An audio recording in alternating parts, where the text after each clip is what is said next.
Wait! The girl said, I'll come with you. Just like that, she said it as though she'd been invited, and the truth was I didn't know whether to be annoyed at her for being so pushy, or relieved that I didn't have to go in there alone. What if a good deed didn't count if you had help, but thought there wasn't a reason in the world for me to do what that girl said? I found myself standing there with my hand in the air, waiting. Mama, I've gone across the hall. The girl told the door's not in musket, and she stepped up and closed the door behind herself. Mama, I hear the kids yodel as they stamped back into the apartment, and then there was nothing left to do but to knock on Miss Benson's door. The rest wasn't nearly as hard as I'd expected.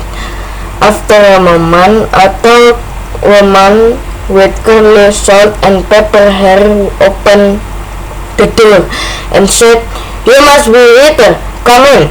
I could tell she could see me because she looked right over my head like there was something interesting on the wall across the way. But her voice didn't sound blind. I don't know what I mean by that exactly, except that she didn't sound like she was missing anything at all. And I guess she wasn't, because when the girl said hi and followed me into the apartment, Miss Benson asked right away, Who's your friend? Of course, I didn't have a clue who my friend was, but she answered just a part as you please. Risa, my mom and me and my little brother, so they were boys, just moved in across the hall. Welcome, Risa, Miss Benson replied, her face sort of had a smile in it. I'm glad to see you. Just like that, she said it. I'm glad to see you.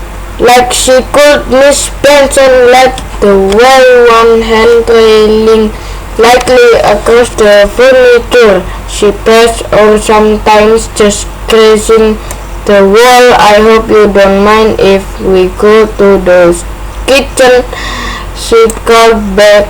It's the cheeriest place. The kitchen was a cheery place. The sun was all spread out across the table, made out of some kind of golden wood, and in the middle of table, sweeping coolness, sat a pitcher of lemonade and a big blue plate heaped with oatmeal raisin cookies.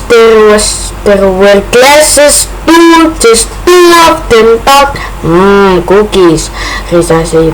Help yourself, girl, Miss Benson told us. I made them for you. And it was a good thing she extended the invitation, because Risa already had one in her hand.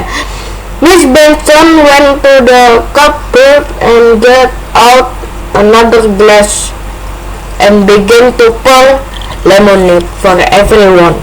She stopped pouring before she overflowed the glass too, though I couldn't figure how she did it.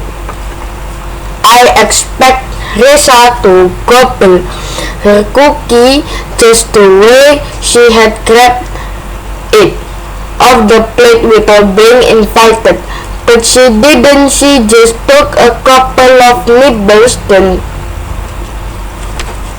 tucked the rest into the pocket of her cutoffs. Can you imagine that? An oatmeal cookie in your pocket. Tell me about yourself, girls, Miss Benson said, sitting across from us at the table, and before I could even open my mouth, Risa was off and running. She told about her three little brothers. There was a baby I hadn't seen. He probably had a snotty nose too.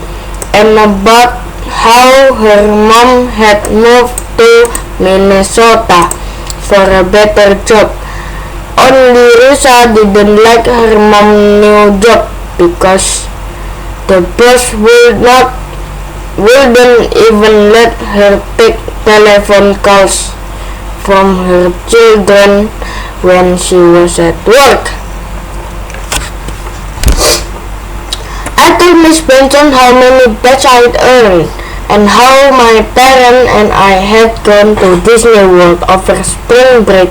I could tell just by the way Risa looked at me that she'd never been near any place like Disney World and that she hated me for saying I'd been there. But what was I supposed to do? It was the truth. When Miss Benson pushed the cookies toward us and said, "Help yourself," again quick as a flash, Risa took another cookie and put that one into her pocket too. I figure she must be stashing them for the snotty-nosed brother at home, and I was almost impressed. It was kind of nice of her really to think of her brothers that way. It made me wish I had a little brother or sister to take cookies home for, but if I had one, I'd teach mine how to use a tissue. And then I offered to read. So Miss Benson sent me to her bedroom to check out her bookshelf. I found a tall blue book. It looked like it looked kind of tattered, so I figured it had been around a while and was maybe a favorite cult stories that never grew old. There was a picture on the cover of a woman wearing a long dress reading a book to some children. When I came back with the book, Risa looked at it and I said low under her breath, "Tell that one's for little kids." I shrugged like I didn't care, but still my cheeks went hot when I opened it and saw she was right. It was a lot of old-timey stories like the little engine that could and Hansel the Gretel, and why the bear has a stumpy tail, things like that. Probably no. What a grown-up, even one who used to be a teacher